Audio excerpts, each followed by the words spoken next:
మరొకసారి తండ్రి అయిన దేవునికి కృతజ్ఞతాస్తుతులు. అదే విధముగా కుడి ఉన్న సహోదరి సహోదరులకి ప్రభు నామమున అందరికీ మరొకసారి వందనాలు తెలియజేస్తూ ఉన్నాను. అయితే ప్రియ సహోదరులారా, మన అందరము కూడా ఏబిసి లెసన్స్ అంటూ మనము కొన్ని పాఠాలను నేర్చుకోవడంలో మనం ముందుకు వెళుతూ ఉన్నాం. ఈరోజు జీఫర్ అనేది మనము నేర్చుకునే వారమై ఉన్నాం. జీఫర్ అంటే ఏమిటంటే గ్రేస్. గ్రేస్ అంటే అర్థం ఏమిటి అంటే ఆనందము. చాలామంది కూడా పిల్లలకి పేరు పెట్టుకున్నప్పుడు గ్రేస్ గ్రేస్ అనే పదాలు మనకి పదే పదే వినపడుతూ ఉంది. గ్రేస్ అంటే అర్థం ఏమిటి అంటే అది తెలుగులో చూస్తూ ఉన్నప్పుడు ఆనందము అనే అర్థాన్ని తెలియజేస్తూ ఉంది. అయితే ఈ ఆనందము అనే ఈ పదము, ఈ నామవాచకము కొత్త నిబంధనలో 60 సార్లుగా తెలియజేస్తున్నట్లుగా, దాని యొక్క పర్యాయ పదము కింద 72 సార్లు చూస్తున్నట్లుగా మనం చూస్తూ ఉన్నాం. కాబట్టి దేవుడు క్రొత్త నిబంధనలో తన భక్తులను ఒకవేళ ఎలా ఉండమన్నాడు అంటే, ఖచ్చితంగా మనం చెప్పవలసిన విషయం ఏమిటి అంటే ఆనందంగా ఉండమన్నాడు. ఒకవేళ ఈ ఆనందాన్ని ఇంకా క్షుణ్ణంగా మాట్లాడితే అనుకూలమైన గౌరవము కలిగిస్తే మనకి ఆనందంగా ఉంటుంది. అంటే మనము కంఫర్ట్గా ఉంటే లేదా మనకి అనుకూలంగా ఉంటే ఆ పరిస్థితులే కానీ, ఆ ఉద్యోగమే కానీ, ఆ కుటుంబమే కానీ, ఆ జీవితమే కానీ మనకి తగ్గట్టుగా ఉంటే మనము దానిలో చాలా ఆనందంగా ఉంటూ ఉంటాం. కాబట్టి ప్రియ సహోదరులారా, ఈరోజు దేవుడు గ్రేస్ అనే పాఠం గురించి మనం నేర్చుకుంటున్నప్పుడు దేవుడు ఆనందంగా ఉంటాడా? అయితే కొన్ని వచనాలను మనం పరిశీలన చేయడానికి ముందుకు వెళదాం. చూడండి, దేవుడు దేని యందు ఆనందపడుతూ ఉంటాడు, లేదా తన భక్తులను దేని విషయంలో ఆనందపడమని తెలియజేస్తూ ఉంటాడు. ఈ విషయాలను మనం ఈరోజు పరిశీలన చేద్దాం. చాలామందికి కూడా భౌతికంగా కొత్త బట్టలు కొనుక్కున్నప్పుడు కానీ, లేదా కొత్త వస్తువులు కొనుక్కున్నప్పుడు కానీ చాలా ఆనందంగా కూడా ఉంటుంది. మానవ మాతృలమైన నువ్వు దేని యందు ఆనందంగా ఉంటావు అని అడిగితే చాలామంది చాలా రకాలుగా చెప్తూ ఉంటారు. అందరూ ఒక్క విషయాన్ని అయితే చెప్పకపోవచ్చు. ఒక్కొక్కరు ఒక్కొక్క దాని యందు వారి యొక్క ఆనందాన్ని వెతుక్కుంటూ ఉంటారు. అయితే దేవుడు దేని యందు ఆనందాన్ని వెతుకుతూ ఉన్నాడు? దేవుడు ఎవరి యందు ఆనందాన్ని వెతుకుతూ ఉన్నాడు? అసలు దేవుడు కూడా ఆనందంగా ఉంటాడా? చూడండి, యోహాను సువార్త, ఈరోజు మనము జే ఫర్ జాయ్, ఆనందము అనే దాని గురించి నేర్చుకుందాం. జే ఫర్, ఈరోజు మనం నేర్చుకోవాల్సింది జే ఫర్ జాయ్ అంటే ఆనందము. దానికి పర్యాయ పదాలలో చూస్తున్నప్పుడు గ్రేస్, కృప. గ్రేస్ అంటే కృప, దయ, అలాంటి అర్థాలతో కూడిందైతే ఉంటుంది. యోహాను సువార్త 15వ అధ్యాయము 9వ వచనాన్ని మనం పరిశీలన చేద్దాం. యోహాను సువార్త 15వ అధ్యాయము 9వ వచనం. తండ్రి నన్ను ఎలాగూ ప్రేమించునో నేనును మిమ్మును అలాగూ ప్రేమించి తిని. ఇక్కడ యేసుక్రీస్తు ప్రభువారు మాట్లాడుతూ ఉన్నారు. మాట్లాడుతూ ఏం తెలియజేస్తూ ఉన్నారంటే, తండ్రి అంటే దేవుడు తండ్రి అయిన దేవుడు మిమ్మలను ఎలాగ ప్రేమిస్తూ ఉన్నాడో మీరు తెలుసుకోవాలంటే, తండ్రి అయిన దేవుడు నన్ను ఎలాగూ ప్రేమించునో, అంటే తండ్రికి కుమారుడికి మధ్యలో ఉన్న బంధం ఏమిటంట? ప్రేమ. అంటే తండ్రి ఎవరిని ప్రేమిస్తూ ఉన్నాడంటే తన ప్రియ కుమారుణ్ణి బాగా ప్రేమిస్తూ ఉన్నాడు. ఈరోజు మానవులుగా మనము కూడా మన బిడ్డలు ఒక్కోసారి మంచి వాళ్ళైనా లేదా చెడ్డవారైనా వారి ఎడల మనకి ఖచ్చితమైన ప్రేమ అయితే ఉంటుంది. అలాగే తండ్రి అయిన దేవుడు కుమారుణ్ణి చాలా బాగా ప్రేమిస్తూ ఉన్నాడు. తండ్రి ప్రేమను కుమారుడు పొందుతున్నాడు. ఆ కుమారుడు తన ప్రేమను ఎవరికి ఇస్తూ ఉన్నాడంటే మనకి ఇస్తూ ఉన్నాడు. అంటే క్రైస్తవులము అని అంటూ ఉంటాం కదా. క్రైస్తవులము అంటే ఒకవేళ ఇలాగ కూడా అర్థం చేసుకోవచ్చేమో, క్రీస్తు ప్రేమను పొందిన వారే ఎవరవుతారంటే క్రైస్తవులము అవగలం. ఈరోజు నువ్వు రక్షణ పొందావా అంటే అర్థం కాదు ఒక్కోసారి. బాప్తీసం తీసుకున్నావా అంటే అర్థం కాదేమో ఒక్కోసారి. క్రీస్తు ప్రేమను పొందావా అంటే ఇప్పుడు ఒకవేళ బాగా అర్థమవుతుంది ఏమో. ఈరోజు ఎవరైతే క్రీస్తు ప్రేమను పొందాలనుకుంటూ ఉంటారో ఆ క్రీస్తు ప్రేమ ఎవరిలాగా ఉండిద్దంట? తండ్రి ప్రేమలాగే ఉండిద్దంట.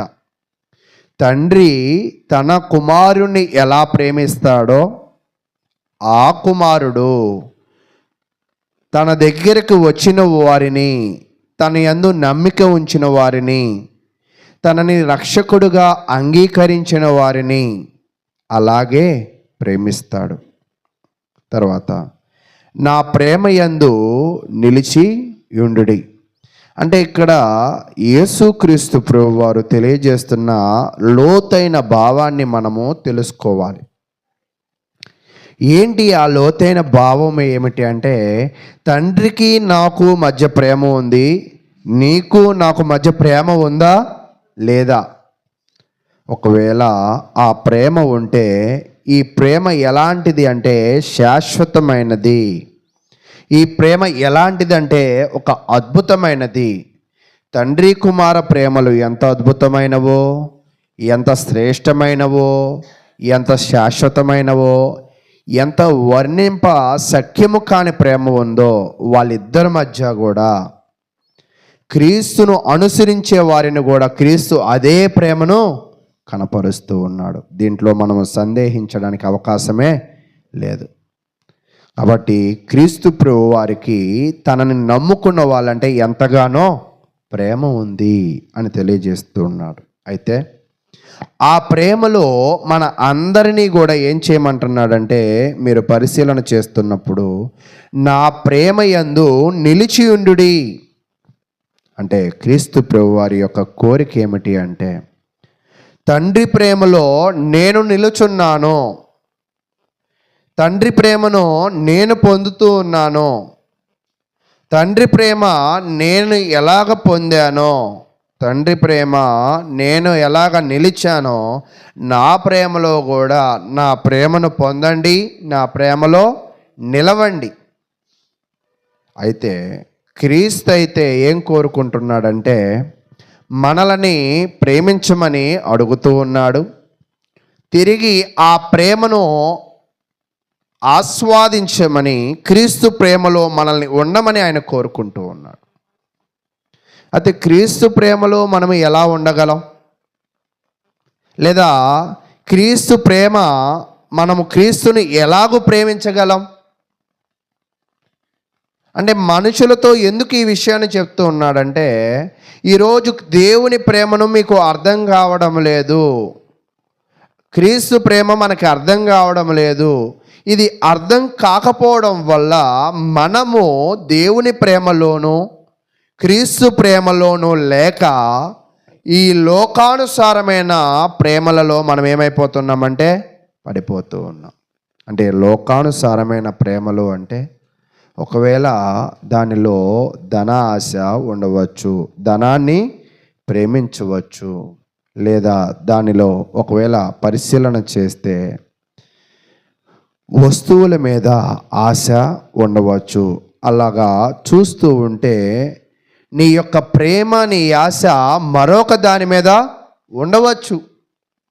కానీ క్రీస్తు ఏం చెప్తున్నాడంటే అలాగ కాదు, మీరు నా ఎడల ప్రేమ కలిగి ఉండండి, ఆ ప్రేమలో మీరు ఏం చేయండి అంట, నిలవండి, అంటే స్టాండ్ అవ్వండి, ఆ ప్రేమలో మీరు గట్టిగా ఉండండి అని దేవుడైతే కోరుకుంటూ ఉన్నాడు. అయితే క్రీస్తు ప్రేమలో మనము ఎలా గట్టిగా ఉండగలం? ఒక్కోసారి మనకి ఇలా కడుతూ ఉంటారు కదా గోడలు. ఈ గోడలను కట్టేటప్పుడు ఈ గోడలు గట్టిగా ఉండాలి, చెమ్మ రాకూడదు, బీట్లించకూడదు, అలా కొన్ని ఉంటూ ఉంటాయి కదా సమస్యలు. అవి సరిగా రాకూడదు అంటే ఎంత మాత్రపు ఇసుక వేయాలో, ఎంత మాత్రపు సిమెంట్ వేయాలో, ఒక నైపుణ్యత కలిగిన వ్యక్తి దానిని ఎలాగ కార్మికుడు కలపాలో అది సరైన విధంగా జరిగితే, అది సరైన విధంగా కట్టబడగలిగితే ఈ గోడను చూస్తే స్ట్రాంగ్గా ఉంటుంది. గోడ స్ట్రాంగ్గా ఉందంటే మెటీరియల్ బాగున్నట్టు, కట్టినవాడు సరిగా ఉండినట్టు. అంటే ఎందుకు ఈ విషయాలను చెప్తున్నానంటే, నువ్వు కూడా క్రీస్తు ప్రేమను తెలుసుకుంటే నువ్వు కూడా స్ట్రాంగ్గా ఉండగలవు. దేనిలో? క్రీస్తు ప్రేమలో.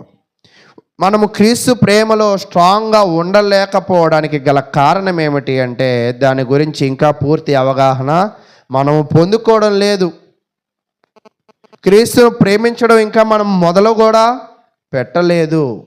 అయితే క్రీస్తుని మనము ఎలా ప్రేమించగలము అంటే 10వ వచనం, నేను నా తండ్రి ఆజ్ఞలు గైకొని ఆయన ప్రేమ యందు నిలిచి ఉన్న ప్రకారము మీరును నా ఆజ్ఞలను గైకొనిన ఎడల నా ప్రేమ యందు నిలిచియుందురు. యేసుక్రీస్తు ప్రభువారు ప్రతి సందర్భాన్ని ఎవరితో పోలుస్తున్నాడంటే తండ్రితో పోలుస్తున్నాడు. తండ్రి ప్రేమను నేను పొందాను. తండ్రి ప్రేమ సరైన ప్రేమ, తండ్రి ప్రేమ శాశ్వత ప్రేమ, తండ్రి ప్రేమ అద్భుతమైన ప్రేమ.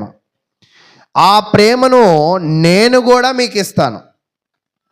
అయితే ఆ ప్రేమలా మీరందరూ నిలవండి. ఆ ప్రేమ మీలో నిలిచి ఉండాలంటే నేను నా తండ్రి ప్రేమను పొందడానికి ఆయన చెప్పిన మాటల ప్రకారంగా విన్నాను, అనుసరించాను, జీవించాను. అలాగే క్రీస్తు ప్రేమను కూడా ఒకవేళ మనము పొందాలి అని ఒకవేళ మనకు ఆశ, ఆలోచన ఉంటే క్రీస్తు మాటల ప్రకారము లేదా ఆ ఆజ్ఞల ప్రకారము వాటిని మనము గైకొనే వారిగా ఉండాలి.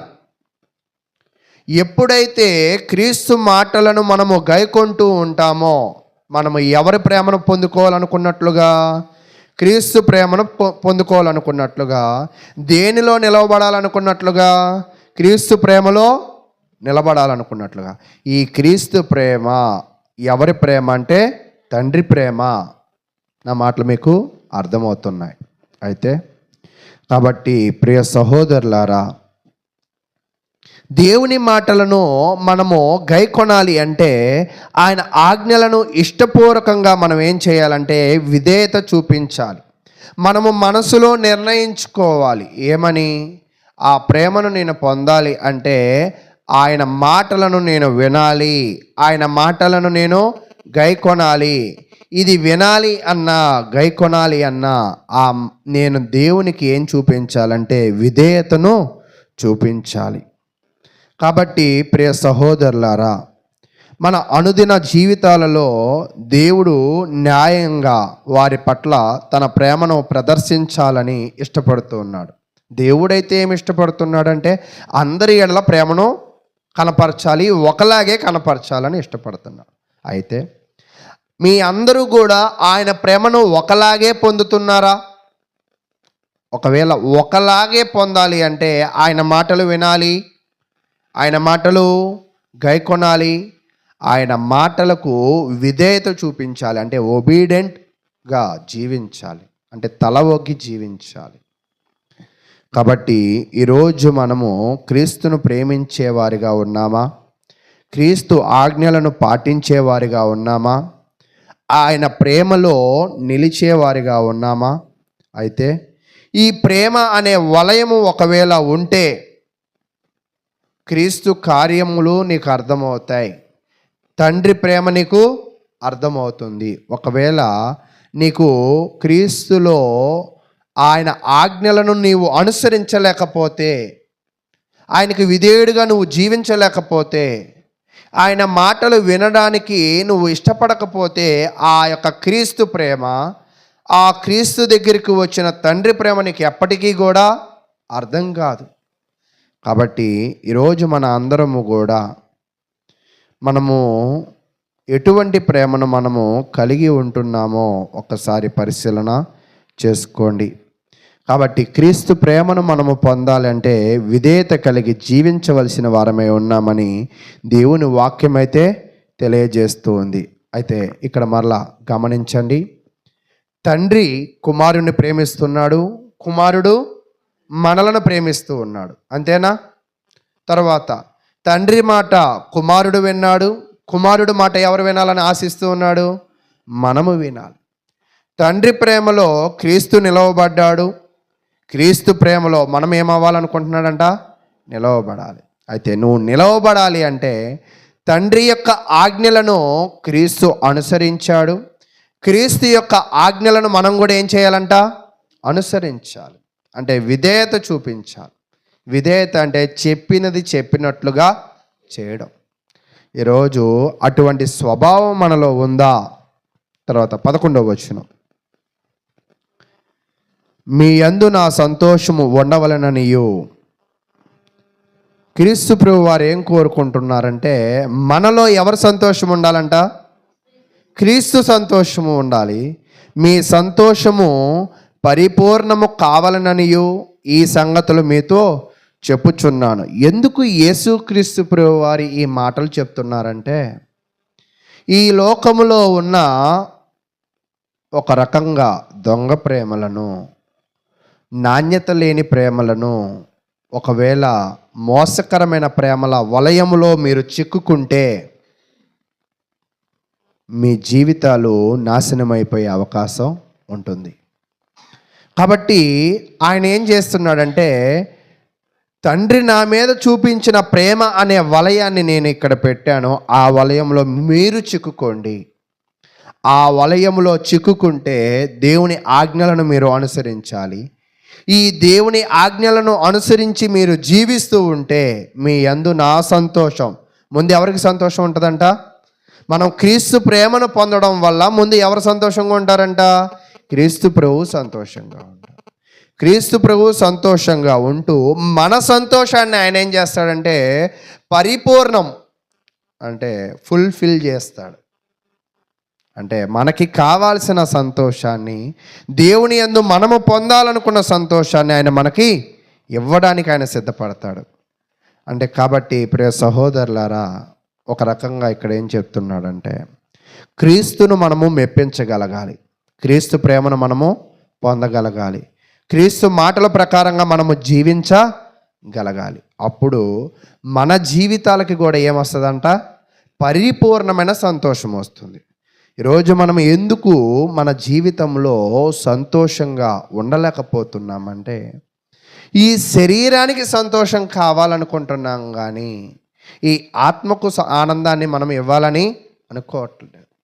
ఒకవేళ ఈ ఆత్మకి ఆనందాన్ని ఇవ్వగలిగిన వాడు, ఈ ఆత్మకు ఈ శరీరాన్ని కాపాడగలిగిన వాడు ఎవరు ఉన్నారంటే యేసుక్రీస్తు ప్రభు వారు ఉన్నారు అని మనం నేర్చుకోవాలి. అయితే యేసుక్రీస్తు కూడా ఈ భూమి మీద జీవించినప్పుడు ఆయన దుఃఖానికి గురయ్యాడు.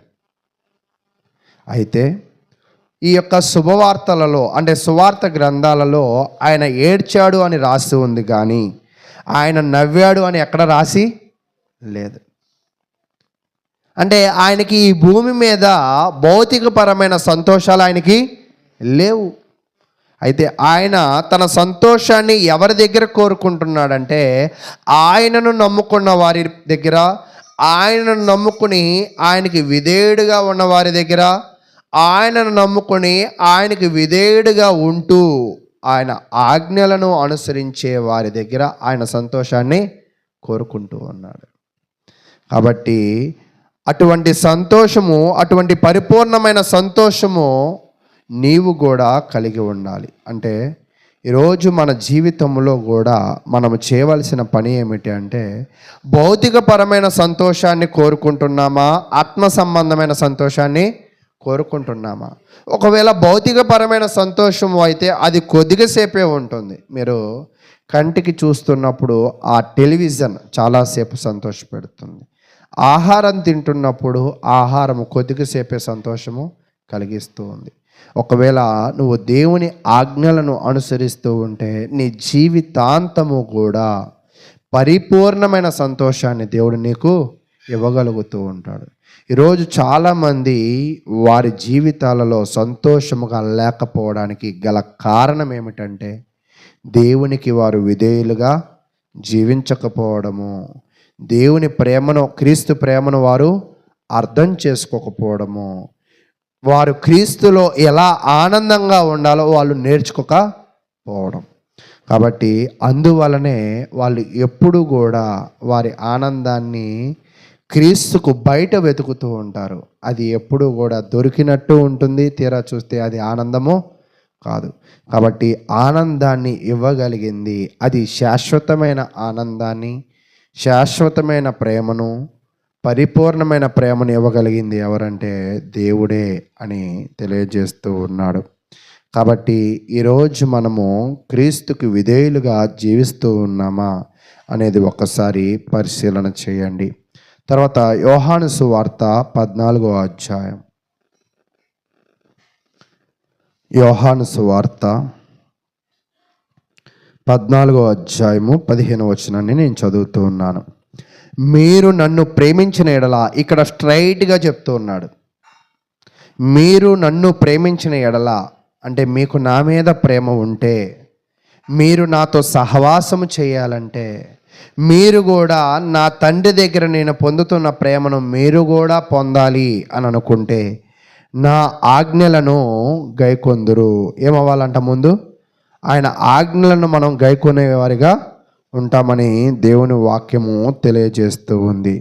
తెలియజేస్తూ ఈరోజు నిజముగా క్రైస్తవులమైన మనము దేవునిని ప్రేమిస్తున్నాము అనేది ఎలా తెలుస్తుంది అంటే, ఆయన ఆజ్ఞలను అనుసరించడం వల్ల, ఆయన ఆజ్ఞలను స్థిరముగా అనుసరించడం వల్ల. అనుసరించాలి, స్థిరముగా అనుసరించేవారిగా, ఆజ్ఞలలో స్థిరపడిపోయేవారిగా మనము జీవించాలి. అటువంటి ఆనందము ఈరోజు మనము, అటువంటి ప్రేమను మనము కలిగి ఉన్నామా? ఈరోజు నిజంగా మన ప్రేమ అలా ఉందా? ఈ అధ్యాయంలో పరిశీలన చేస్తూ ఉన్నప్పుడు యేసుక్రీస్తు ప్రభువారు 3 సార్లు చెప్తారు. ఏమనంటే, మీరు నన్ను ప్రేమిస్తే నా ఆజ్ఞలను గైకొనండి. 3 సార్లు చెప్తూ ఉంటాడు. అంటే 3 సార్లు చెప్తూ ఉన్నాడంటే దాని అర్థం ఏమిటంటే, క్రీస్తు ప్రేమను గ్రహించని జనులు చాలామంది ఉంటారు, క్రీస్తు ఆజ్ఞలను గ్రహించని వారు చాలామంది కూడా ఉంటూ ఉంటారు. గ్రహిస్తున్నామంటూ నటించేవారు కూడా చాలామంది, గ్రహిస్తున్నామని అపోహలో ఉండేవాళ్ళు కూడా చాలామంది ఉంటూ ఉంటారు.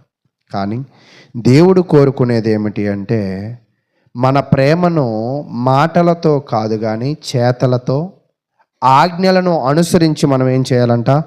చూపించేవారిగా, ఆజ్ఞలను పాటించేవారిగా ఉండాలని దేవుని వాక్యం అయితే తెలియజేస్తూ ఉంది. 21వ వచనాన్ని చూడండి.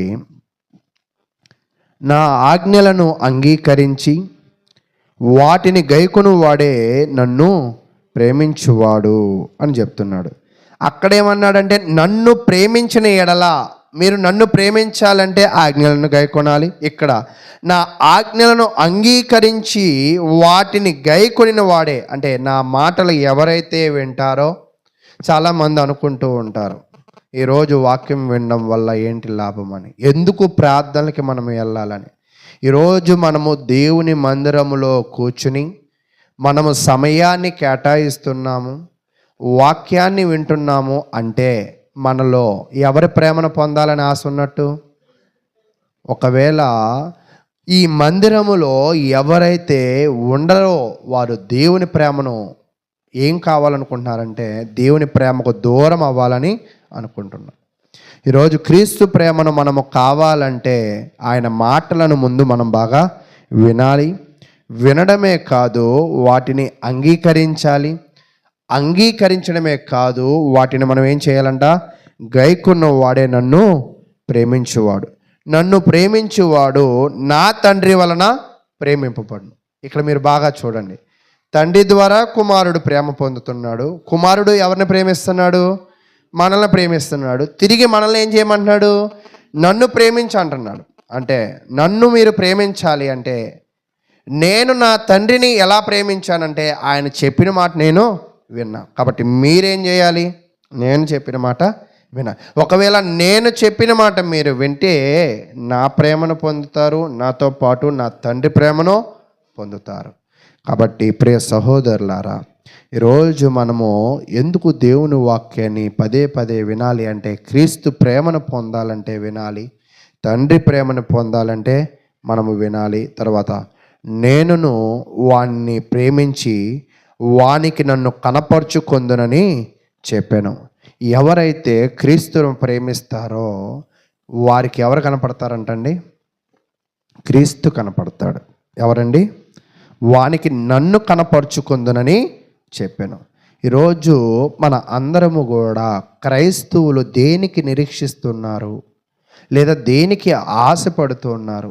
ఎందుకు అసలు క్రైస్తవ్యంలోకి వచ్చారు అంటే మరలా మనము మన జీవితాన్ని విడిచిన తరువాత, ఈ భూమిని విడిచిన తరువాత ఎవరిని చూడాలని అంటే క్రీస్తుని చూడాలని.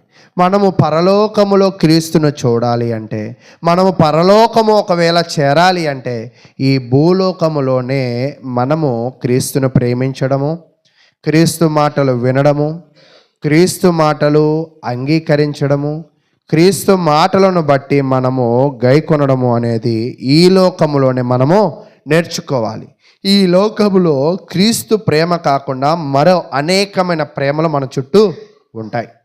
కానీ స్థిరమైన ప్రేమ క్రీస్తు ప్రేమ అని నీకు అర్థమైతే ఆ స్థిరమైన ప్రేమ స్థిరమైన పరలోకాన్ని నీకు ఇస్తుంది, స్థిరమైన దేవుని నీకైతే చూపిస్తుందని తెలియజేస్తూ ఉన్నాడు.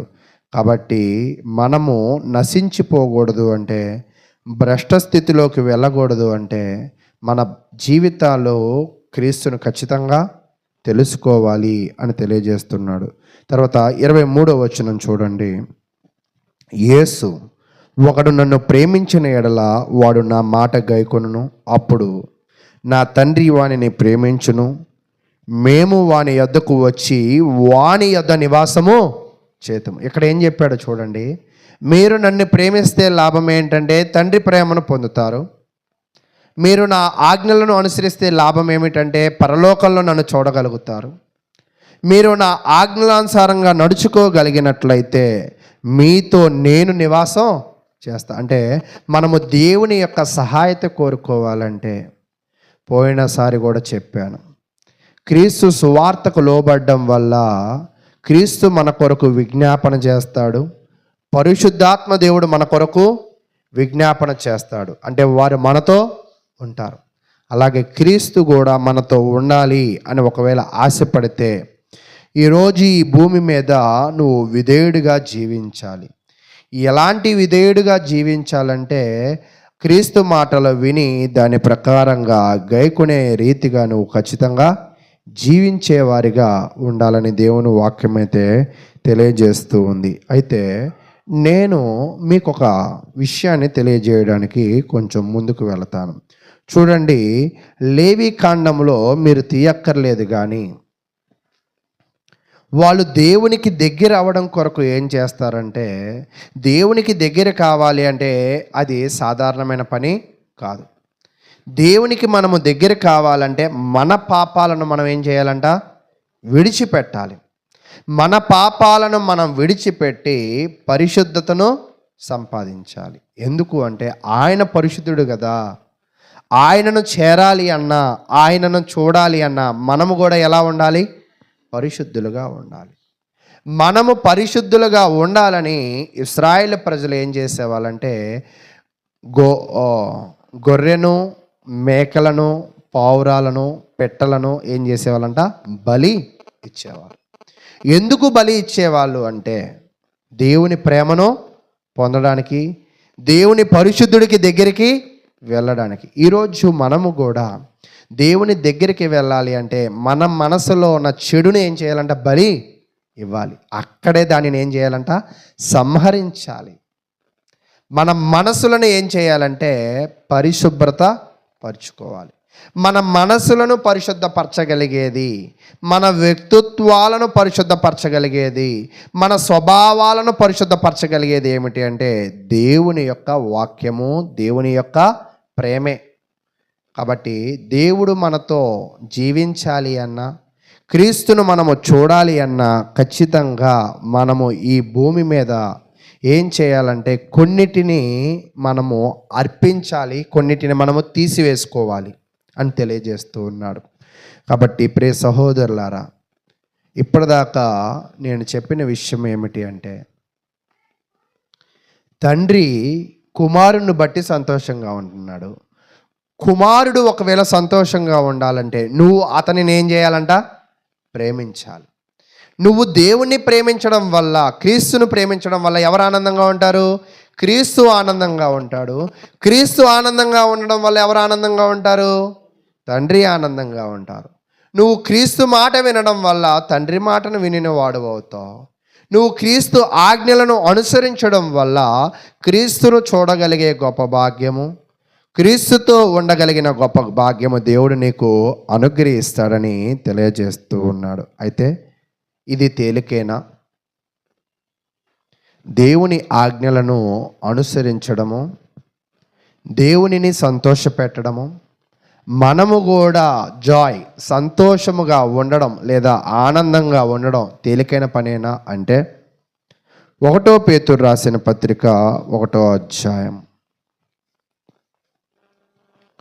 1 పేతురు రాసిన పత్రిక 1వ అధ్యాయము 6వ వచనాన్ని నేను చదువుతూ ఉన్నాను. ఇందువలన మీరు మిక్కిలి ఆనందించుచున్నారు కానీ అవసరమును బట్టి నానా విధములైన శోధనల చేత ప్రస్తుతమున కొంచెము కాలము మీకు దుఃఖము కలుగుచున్నది. అంటే మనము సంతోషమును అనుభవించాలంటే దేనిని ఎదుర్కోవాలంటే ముందుగా దుఃఖమును ఎదుర్కోవాలి. దుఃఖము ఎలా వచ్చిద్దంటే చాలా శోధనలు మనకి వస్తూ ఉంటాయి. చాలా సమస్యలు, చాలా ఇబ్బందులు, చాలా ఇరుకులు, అడ్డంకులు మన జీవితంలో ఎదురవుతూ ఉంటాయి. దేనిని పొందాలంటే? ఆనందాన్ని పొందాలంటే. అది దేని నుంచి వచ్చే ఆనందాన్ని పొందాలంటే? దేవుని ద్వారా వచ్చే ఆనందాన్ని పొందాలంటే. ఉదాహరణకి కింద ఒక విషయాన్ని తెలియజేస్తున్నాడు. నశించిపోవు సువర్ణము అగ్ని పరీక్ష వలన శోధింపపరచబడును కదా, దానికంటే అమూల్యమైన మీ విశ్వాసము ఈ శోధనల చేత పరీక్షకు నిలిచినదై. ఎక్కడ నిలవాలంటండి? శోధనలు అనే ఈ పరీక్షకు మనం ఏమవ్వాలంట? నిలవబడాలి. శోధన అనే ఆ పరీక్షకు మనం నిలవబడాలంటే క్రీస్తు ప్రేమలో మనం నిలవబడాలి. అక్కడ క్రీస్తు ప్రేమలో నువ్వు నిలవబడగలిగితే శోధనలు అనే ఆ పరీక్షలో కూడా నువ్వు నిలవబడగలుగుతావు. నీకొచ్చే ఇరుకులు, అడ్డంకులను ఎదుర్కోగలిగిన క్యాపబిలిటీ, ఆ సామర్థ్యము, ఆ సత్తా, ఆ బలము నీలో వస్తుంది. ఒక బంగారము అగ్ని చేత కాల్చబడినప్పుడే అది ఏమవుతుందంట? శుద్ధపరచబడును కదా. మనిషి కూడా పరిశుద్ధపరచబడాలి అంటే తన యొక్క శరీరాలను సైతము, తనలో ఉన్న లోపములను సైతము కొంత నలగగొట్టబడతాయి.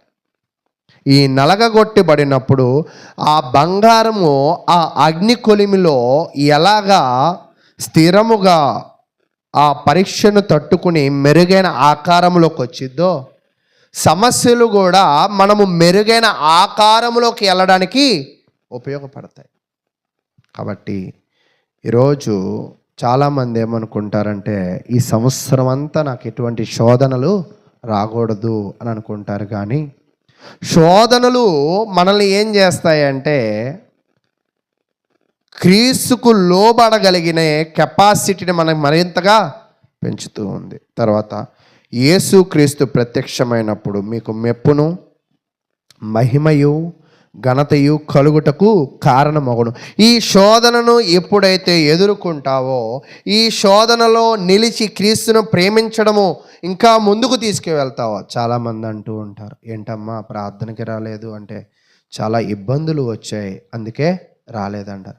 కానీ దేవుడు ఏమి ఎదురు చూస్తున్నాడంటే ఎన్ని ఇరుకులు, ఎన్ని ఇబ్బందులు, ఎన్ని శోధనలు నిన్ను ఎదుర్కొన్నా నిన్ను ప్రార్థనకి రావడం అవి ఏం చేయలేవంట, ఆపకుండా చూసుకోవాలి. వాటిని నువ్వు ఎదుర్కొని ఇక్కడికి రావాలి. అంటే ఎదుర్కొని రావడం అంటే వాక్యానికి వ్యతిరేకమైన పరిస్థితులు మనకు రావచ్చు.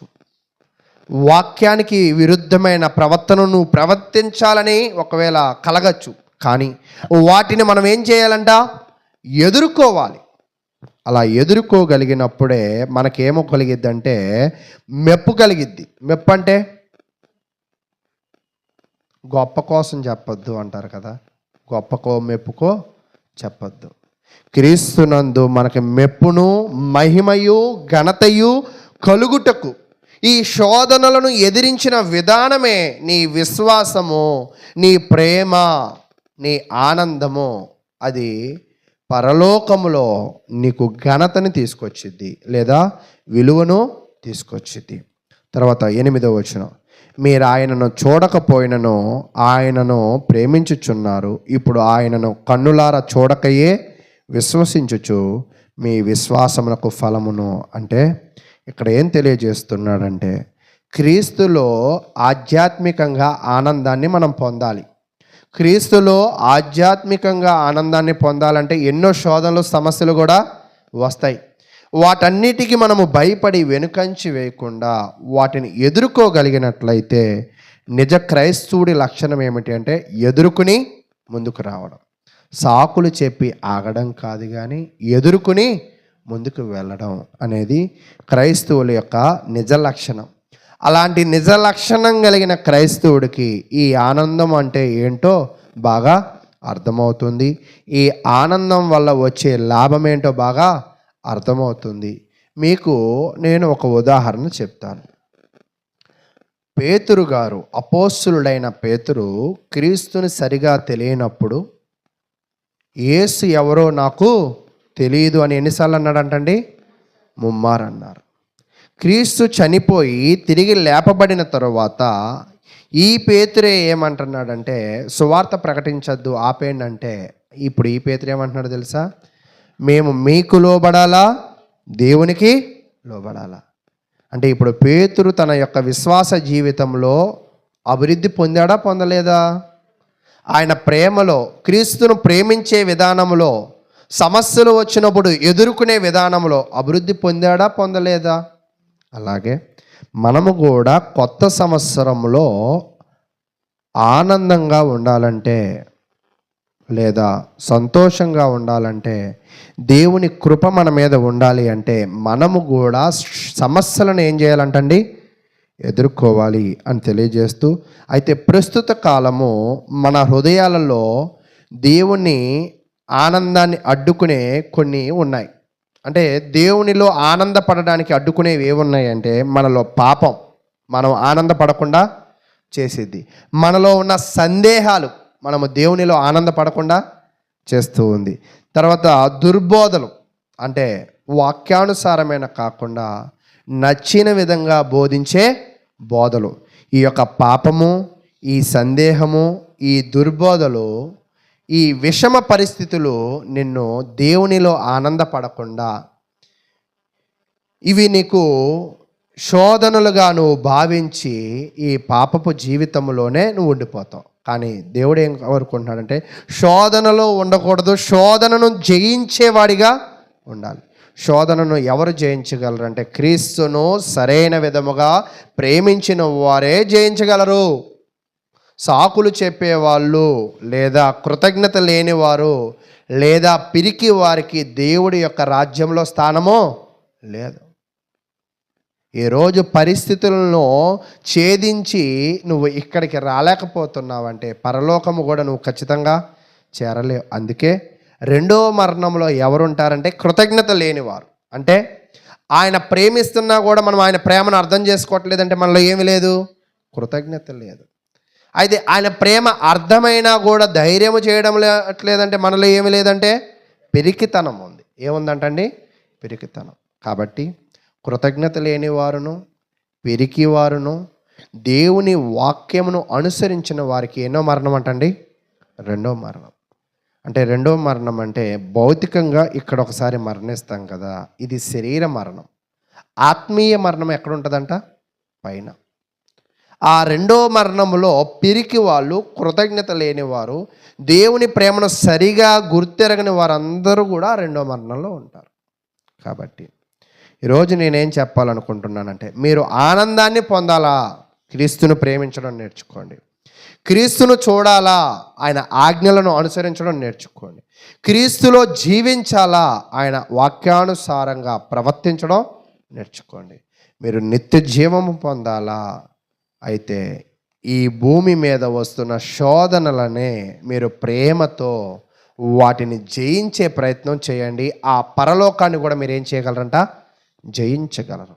ఒకవేళ ఇక్కడ శోధనలనే మనము జయించలేకపోతే పరలోకములో మనం ఎప్పటికీ కూడా దానిని మనము పొందలేము అని తెలియజేస్తున్నాడు. అయితే ప్రియ సహోదరులారా, ఈరోజు మనము ఎట్టి స్థితిలో ఉన్నామో ఒకసారి ఆలోచన చేయండి. ఆలోచన చేసినట్లయితే ఒక విషయాన్ని నేను తెలియజేస్తాను. రోమీలు రాసిన పత్రిక 15వ అధ్యాయం. రోమీలు రాసిన పత్రిక 15వ అధ్యాయము 13వ వచనాన్ని నేను చదువుతూ ఉన్నాను. రోమీలు రాసిన పత్రిక 15వ అధ్యాయం 13. కాగా మీరు పరిశుద్ధాత్మ శక్తిని పొంది విస్తారముగా నిరీక్షణ గలవారొకటుకు నిరీక్షణకర్తయగు దేవుడు విశ్వాసము ద్వారా సమస్త ఆనందముతోనూ సమాధానముతోనూ మిమ్మును నింపును. ఎప్పుడైతే మనలో బలమైన విశ్వాసం ఉంటుందో, బలమైన ప్రేమ ఉంటుందో, బలమైన నమ్మకం ఉంటుందో, ఇవే మనకేమిస్తుందంట? సమస్త ఆనందాలను ఇస్తుంది. అయితే సమాధానాన్ని ఇస్తుంది. మనల్ని ఆ యొక్క ఆనందములోను ఆ సమాధానములోను ఆ పరిశుద్ధాత్మ శక్తి మనల్ని ఏం చేసిద్దంట? స్థిరపరిచిద్ది. నిలపడం అంటే, నింపడం అంటే అక్కడ స్థిరంగా మనము ఉండగలుగుతాం. కాబట్టి ఇక్కడ మీరు చూడండి, అక్కడ ఫస్ట్ యేసుక్రీస్తు ఏమన్నారంటే, తండ్రి ప్రేమ యందు నేను ఎలాగో నిలిచి ఉన్నానో నా ప్రేమలో కూడా మీరు నిలిచి ఉండాలి అని తెలియజేశాడు. తర్వాత మనము శోధనల విషయంలో వాటిని ఎదిరించి మనం స్థిరంగా ఉండాలి అని తెలియజేశాడు. ఇక్కడ ఏం చెప్తున్నాడంటే ఆనందాన్ని పొందాలి అంటే నువ్వు విశ్వాసంలో స్థిరంగా ఉండాలి అని తెలియజేస్తున్నాడు. ఈరోజు తేలికగా ఆనందం కావాలని అంటూ ఉంటాం, కానీ ఈ యొక్క ఆనందము ఎలాంటి ఆనందం కావాలి? ఈ శరీరాన్ని ఆనంద పెట్టే ఆనందమా, లేదా ఈ శరీరంలో లోపల ఉన్న ఆత్మను ఆనంద పెట్టే ఆనందమా? ఈ శరీర ఆనందాల కోసమే సంఘ కార్యక్రమాలను విడిచిపెట్టే వాళ్ళు ఉన్నారు. ఈ శరీర సౌకర్యాల కోసమే సంఘ ప్రార్థనలు విడిచిపెట్టే వాళ్ళు ఉన్నారు. ఈ శరీర యొక్క బాగోగుల కోసమే సంఘానికి రాని వాళ్ళు కూడా ఉన్నారు. అయితే ఈ శరీరము మనం పరిశీలన చేస్తే ఇక్కడ కొంతకాలానికి ఏమైపోయిద్దంట? చనిపోయిద్ది. మరి ఈ శరీరం కోసం నువ్వు కేటాయించిన సమయం అంతా కూడా వృధా అయిపోతుంది. కాబట్టి నీ సమయము శరీరం కోసం ఉపయోగిస్తావా, లేదా ఈ శరీరాన్ని దయచేసిన దేవుని కొరకు, దానిలో ఆనందము కొరకు? శరీర ఆనందము ఇక్కడే కలిసిపోతుంది మట్టిలో. ఆత్మానుసారమైన ఆనందము భూమి మీద ఉంటుంది, భూమిని దాటాక కూడా ఉంటుంది. కాబట్టి ఈరోజు మీ ఆనందము ఎక్కడ కావాలి? ఈ శరీరానికి మాత్రమేనా, లేదా ఈ శరీరంలో ఉన్న ఆత్మకి కూడా మీరు కావాలని ఎదురు చూస్తున్నారా? ఒకసారి పరిశీలన చేయండి. చూడండి, దశనేలకు రాసిన పత్రిక 1వ అధ్యాయం. దశనేలకు రాసిన పత్రిక 1వ అధ్యాయము 6వ వచనాన్ని నేను చదువుతూ ఉన్నాను. 1వ అధ్యాయము 6వ. పరిశుద్ధాత్మ వలన కలుగు ఆనందముతో గొప్ప ఉపద్రవమందు మీరు వాక్యము అంగీకరించి మమ్మును ప్రభువును పోలి నడుచుకుని వారైతిరి. ఎన్నో ఇబ్బందులు, ఎన్నో ఇరుకులు, సమస్యలు ఉన్నప్పటికీ కూడా వాక్యము విని దానిని అంగీకరించి దాని ప్రకారంగా మీరేం చేశారంట, నడుచుకుంటున్నారు. కాబట్టి మీకు గొప్ప ఆనందాన్ని ఇస్తాడు. అంటే గ్రేట్ జాయ్ అంటారు ఒకవేళ. కాబట్టి ప్రియ సహోదరులారా, మనకి గొప్ప ఆనందం ఎవరి యందు ఉందంటే దేవుని యందే, దేవుని కార్యాలు యందే, దేవుని యొక్క ఆజ్ఞలు యందే. క్రైస్తవులమైన మనము కూడా మన యొక్క ఆనందము బలంగా ఉండాలి అంటే మనము మన విశ్వాసాన్ని బట్టి ఆనందపడాలి. మన విశ్వాసం ఎలా ఉంది, మన విశ్వాసము ఏమిటి? క్రీస్తే మన విశ్వాసం. ఎవరండి? క్రీస్తే మన విశ్వాసం. క్రీస్తు మనకు తోడుగా ఉంటాడు అనేది మన విశ్వాసము. తర్వాత ఆయనకు విధేయత చూపించాలి. అంటే ఈరోజు మనము ఆయన ఆజ్ఞలను అనుసరించినట్లయితే ఆయనకు విధేయత చూపినట్లే. మనము క్షమాపణ కలిగి ఉండాలి. దేని విషయంలో అంటే లోకానుసారమైన ప్రవర్తనలో, లోకానుసారమైన ఆలోచనల్లో, స్వభావాల నుంచి మనము ఒక పశువుని తీసుకెళ్ళి దేవునిని ఇశ్రాయేలు ప్రజలు ఎలా చేరారో మన పాపములను మనం ఒప్పుకుని మనం క్షమాపణ పొందాలి. తర్వాత మనం ఆనందంగా ఉండాలంటే మన విశ్వాసమును బట్టి, మన విధేయతను బట్టి, మనం క్రీస్తునందు మనకిచ్చిన క్షమాపణ బట్టి, తర్వాత క్రైస్తవ ఫెలోషిప్ అంటే ఇలా సంఘముగా కూడడాన్ని బట్టి, తర్వాత క్రీస్తులో పని చేయడాన్ని బట్టి. అంటే మనము మన ప్రేమ దేనిలో ఉండాలంటే మనము నిజమైన దేవుణ్ణి విశ్వసించాం, నిజమైన దేవునికి విధేయుడిగా ఉన్నాం, నిజమైన దేవుని దగ్గర క్షమాపణ పొందాం, నిజమైన దేవుని యొక్క సంఘంతో సహవాసం చేస్తున్నాం, నిజమైన దేవుని కొరకు మనము పని చేస్తున్నాం. కాబట్టి ఈ పనులను బట్టి మీరు దేవునిలో ఆనందంగా ఉండండి. ఈ ఆనందాన్ని మీ దగ్గర నుంచి ఎవ్వరూ ఏం చేయలేరంట, తీసుకోలేరు. ఈ ఆనందం ఏం చేసిద్దంటే శాశ్వతంగా పరలోకానికి కూడా మీకు ఇస్తుంది. ఈ ఆనందం శోధనను జయించేది. ఈ ఆనందం క్రీస్తును చూడనిచ్చేది. ఈ ఆనందం క్రీస్తుతో ఉండనిచ్చేది. ఈ ఆనందం పరిశుద్ధాత్మ ద్వారా సమస్త ఆనందాలకి కారణంగా గొప్ప ఆనందానికి పాత్రుడుగా నిన్ను చేసింది. కాబట్టి ఇటువంటి ఆనందాన్ని మీరందరూ కూడా ఈ సంవత్సరంలో పొందాలని కోరుకుంటూ ఎంతో ఓపికగా విన్న మీ అందరికీ ప్రభునామమున వందనాలు తెలియజేస్తూ ఉన్నాను.